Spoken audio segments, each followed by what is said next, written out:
इन्होंने ओबीसी को जानबूझकर इस यूजीसी के नियम में बेटे डाला है बच्चों को बांटने के लिए। मंत्र इस देश की धरती पे हुआ था।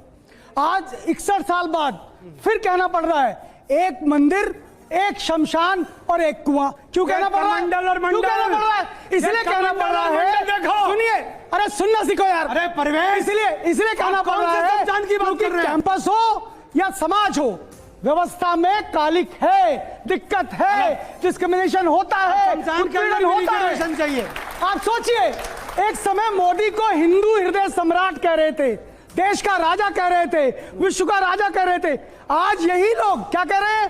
तेली तमोली हिंदुत्व के खिलाफ हो, आप हिंदुद्रोही हो, आप देशद्रोही हो, आप रामद्रोही हो, हम लोग आप समरसता के विरोधी हो, अलग से चाहिए, समरसता के विरोधी हो, शमशान अलग से चाहिए, क्योंकि आप कह रहे हो करणी सेना, आपको शमशान अलग से चाहिए। इन बच्चों के करोगे क्या? इनके मन में जहर पैदा कर रहे हो। तो किस समय कमेटी में जाएगा वो? दोनों उसी के आरक्षित वर्ग के दोनों। इसलिए बात ये सिर्फ इतनी सी बात है, और पूरे देश में इस बात पर कोई किसी तरीके का अराजकता नहीं फैलनी चाहिए।